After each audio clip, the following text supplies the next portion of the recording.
Fala, nerds! É Mednasa, bebê. Olha, passando aqui para dar umas instruções muito bacanas sobre vetores, que é uma física, uma matemática básica, é uma ferramenta que nós usamos para diversos assuntos em física, né?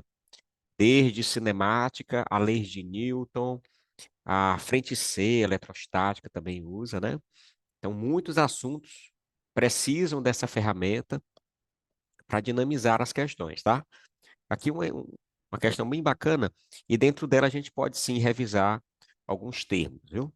Ó, um homem em pé sobre uma plataforma que se mexe horizontalmente para a direita com a velocidade v de 4 metros por segundo, veja. Nota que, ao inclinar de 45 graus um tubo cilíndrico oco, permite que uma gota de chuva que cai verticalmente, com a velocidade c, né, constante, atravesse o tubo sem tocar nas paredes. Isto é, o rapaz que inclinou aí o tubo encontrou exatamente o ângulo com que a chuva fica caindo quando ele está correndo, né? Beleza. Quanto vale a velocidade da chuva? Cara, super tranquilo. Ó. O que é que tu faz aqui? Qual é a recomendação? Você desenha brevemente como a chuva cairia em relação a ele parado, vertical. Você desenha como que a chuva está caindo em relação a ele, que agora está correndo, isto é, inclinada, 45 graus, e você desenha ele, pessoa correndo. Espera ainda, botando os vetores, ó, assim como a chuva estava caindo, velocidade da chuva. Aqui é como a chuva cai, aqui é como a chuva cai em relação ao homem, chuva em relação ao homem. E aqui é a velocidade do homem, né? Horizontal e para a direita.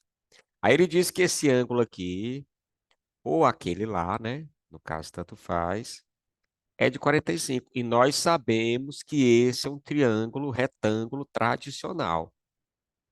Quando os ângulos são iguais, os lados são iguais. Se ele diz que a velocidade da chuva, né? Deixa eu ver. Se a velocidade do homem vale 4 metros por segundo, então a velocidade da chuva só pode ser também 4 metros por segundo, porque o ângulo é de 45. Feita a nossa questão. É isso que ele quer. Caso ele perguntasse a velocidade da chuva em relação ao homem que está correndo, aí tem que marcar 4 raiz de 2, né? Que é a hipotenusa desse triângulo retângulo aqui. Beleza? Questão fácil, tranquilo? Vou salvar aqui para fazer também o PDF e disponibilizar a vocês, tá? Tá feito? Olha mais uma. Deixa eu ver se eu acho aqui o outro. Achei. Uhum. Sabe-se que a distância entre as margens paralelas de um rio é de 100 metros. Está aqui as margens do rio e está aqui a distância entre essas margens. E que a velocidade da correnteza é 6 metros por segundo. Vou desenhar aqui a correnteza. Correnteza, 6 metros por segundo.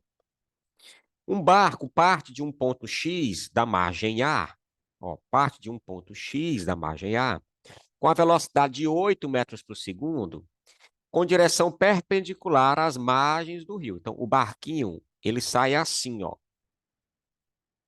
8 metros por segundo.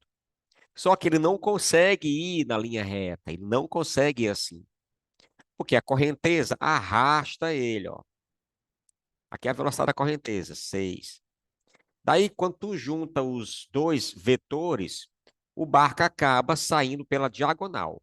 O barquinho vai acabar saindo assim, ó. Tchuc, pra cá, ó. Obviamente que isso aqui é um triângulo retângulo bem tradicional, né? Se um cateto é 6 e o outro cateto é 8, a hipotenusa só pode ser 10. Concorda?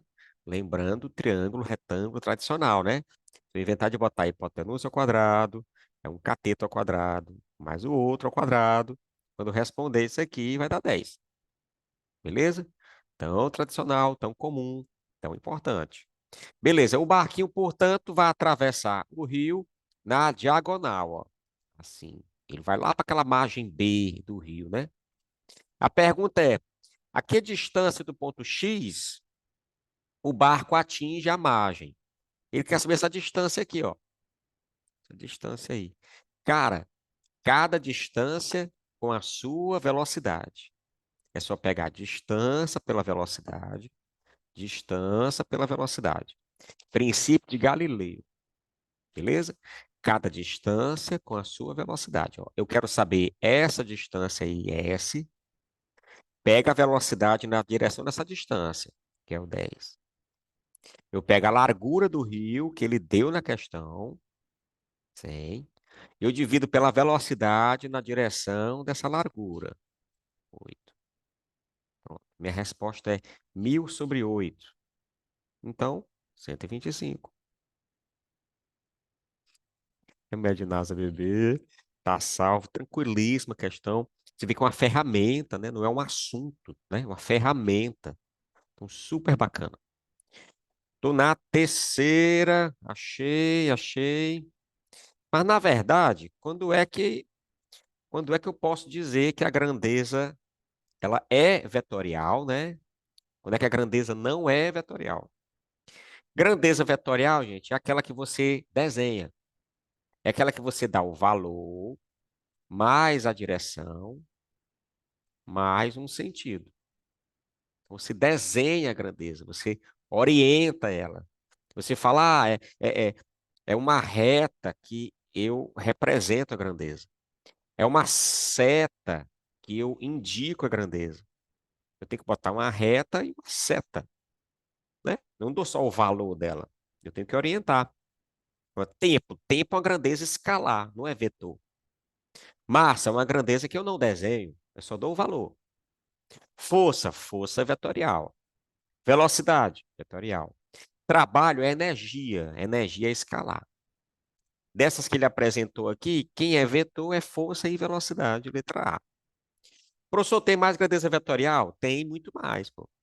As cinco que são muito clássicas por serem vetoriais são deslocamento, é vetor.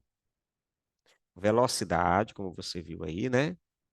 Ace- Aceleração, força e campo. São as clássicas grandezas vetoriais, tá bom? Tem muito mais, mas essas são mais comuns para as questões. Essas aqui eu tenho que desenhar. Eu só calcular não vai adiantar, tá? Mais uma. Olha a quarta. Tá no papo. É isso aí. Deixa eu ver, deixa eu ver, deixa eu ver. Rapaz, é a questão de um pneu, né? Cara, um pneu é muito especial. O pneu, minha gente, ele rotaciona. Um pneu, ele gira, mas ele também translada, né?